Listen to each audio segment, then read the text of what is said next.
Hi, everyone. I hope you are ready to read and listen to Chapter 14 in Charlotte's Web entitled Dr. Dorian. Okay, let's get ready. The next day was Saturday. Fern stood at the kitchen sink drying the breakfast dishes as her mother washed them. Mrs. Arable worked silently. She hoped Fern would go out and play with the other children instead of heading for the Zuckerman's barn to sit and watch the animals. Charlotte is the best storyteller I ever heard, said Fern, poking her dish towel into a cereal bowl. Fern, said her mother sternly, you must not invent things. You know spiders don't tell stories. Spiders can't talk. Charlotte can, replied Fern. She doesn't talk very loud, but she talks. What kind of stories does she tell? Asked Mrs. Arable. Well, began Fern, she told us about a cousin of hers who caught a fish in her web. Don't you think that's fascinating? Fern, dear, how would a fish get in a spider's web? Said Mrs. Arable. You know it couldn't happen. You're making this up. Oh, it happened all right, replied Fern. Charlotte never fibs. This cousin of hers built a web across the stream. One day she was hanging around on the web, and a tiny fish leaped into the air and got tangled in the web. The fish was caught by one fin, Mother. Its tail was wildly thrashing and shining in the sun. Can't you just see the web sagging dangerously under the weight of the fish? Charlotte's cousin kept slipping in, dodging out, and was beaten mercilessly over the head by the wildly thrashing fish. Dancing in, dancing out, throwing... Fern, snapped her mother, stop it. Stop inventing these wild tales. I'm not inventing, said Fern. I'm just telling you the facts. What happened, finally? Asked her mother, whose curiosity began to get the better of her. Charlotte's cousin won. She wrapped the fish up and she ate him when she got good and ready. Spiders have to eat the same as the rest of us. Yes, I suppose they do, said Mrs. Arable vaguely. Charlotte has another cousin who is a balloonist. She stands on her head and lets out a lot of line and is carried aloft on the wind, Mother. Wouldn't you simply love to do that? Yes, I would, come to think of it, replied Mrs. Arable. But Fern, darling, I wish you would play outdoors today instead of going to Uncle Homer's barn. Find some of your playmates and do something nice outdoors. You're spending too much time in that barn. It isn't good for you to be alone so much. Alone, said Fern. Alone? My best friends are in the barn cellar. It is a very sociable place, not at all lonely. Fern disappeared after a while, walking down the road toward the Zuckermans. Her mother dusted the sitting room. As she worked, she kept thinking about Fern. It didn't seem natural for a little girl to be so interested in animals. Finally, Mrs. Arable made up her mind she would pay a call on old Dr. Dorian and ask his advice. She got in the car and drove to his office in the village.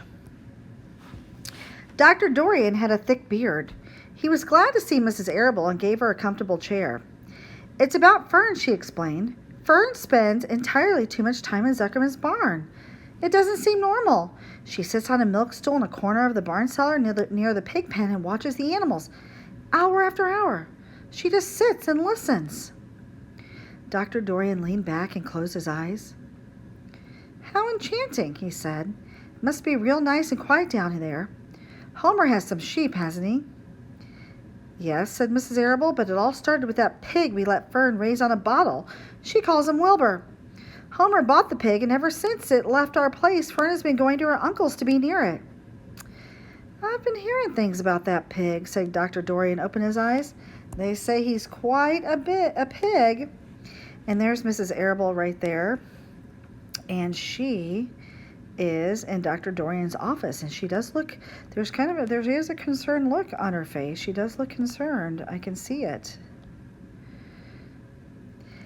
Have you heard about the words that appeared in the spider's web? Asked Mrs. Arable nervously. Yes, replied the doctor. Well, do you understand it? Asked Mrs. Arable. Understand what? Do you understand how there can be writing in a spider's web? Oh, no, said Dr. Dorian. I don't understand it. For that matter, I don't understand how a spider learned to spin a web in the first place. When the words appeared, everyone said they were a miracle, but nobody pointed out that the web itself is a miracle. What's miraculous about a spider's web? Said Mrs. Arable. I don't see why you say a web is a miracle. It's just a web. And there's Dr. Dorian right there. Seems very relaxed and calm. He just is kind of taking it all in. And it appears to me that he just thinks about things. Ever try to spin one? Asked Dr. Dorian. Mrs. Arable shifted uneasily in her chair. No, she replied, but I can crochet a doily and I can knit a sock. Sure, said the doctor, but somebody taught you, didn't they? My mother taught me. Well, who taught a spider? A young spider knows how to spin a web without any instructions from anybody. Don't you regard that as a miracle? I suppose so, said Mrs. Arable. I never looked at it that way before. Still, I don't understand how those words got into the web. I don't understand it, and I don't like what I can't understand. None of us do, said Dr. Dorian, sighing. I'm a doctor. Doctors are supposed to understand everything, but I don't understand everything, and I don't intend to let it worry me. Mrs. Arable fidgeted. Fern says the animals talk to each other, Dr. Dorian. Do you believe animals talk? I never heard one say anything, he replied, but that proves nothing. It is quite possible that an animal has spoken civilly to me, and I didn't catch the remark because I wasn't paying attention. Children pay attention better than grown-ups. And I'm going to underline that because do you think that's a fact or an opinion? What do you think? I work with children, so I'm going to that would be my opinion. I do think children pay very close attention. If Fern says that the animal in Zuckerman's barn talk, I'm quite ready to believe her. Perhaps if people talk less, animals would talk more. People are incessant talkers. I can give you my word on that. He just means that they talk and talk and talk. Well, I feel better about Fern, said Mrs. Arable. You don't think I need to worry about her? Does she look well? Asked the doctor. Oh, yes. Appetite good? Oh, yes, she's always hungry. Sleeps well at night? Yes. Then don't worry, said the doctor. Do you think she'll ever start thinking about something besides pigs and sheep and geese and spiders? How old is Fern? She's 8. Well, said Dr. Dorian, I think she will always love animals, but I doubt that she spends her entire life in Homer Zuckerman's barn cellar. How about boys? Does she know any boys? She knows Henry Fussy, said Mrs. Arable brightly.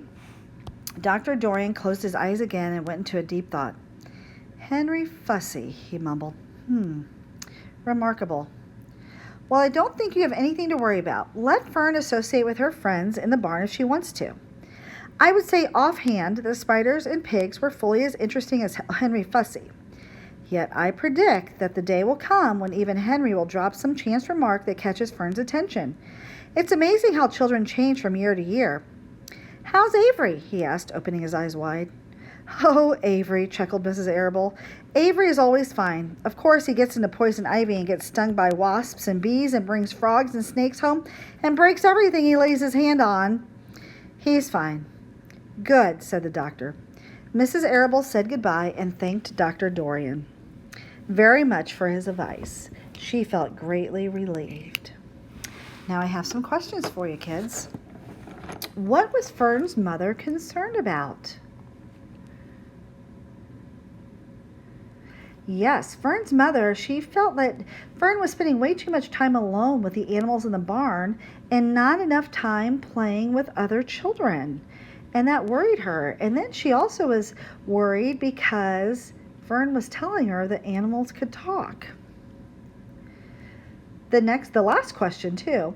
How did Dr. Dorian calm Mrs. Arable's fears about Fern? Yes, he told Mrs. Arable that if Fern looks okay, she's looking well, and she's eating and sleeping, then there's really nothing to be concerned about. He also said that Fern would always have a love of animal, but that children's interests change dramatically from year to year. And in time, she's going to have some other interests and not want to go to the barn cellar as much. And we will find out in this story, or in this book, if that is true, because during the course of a book, especially chapter books, usually characters change from the beginning to the end. And we will see if that happens in Charlotte's Web. All right, boys and girls, you have an amazing day. See you later.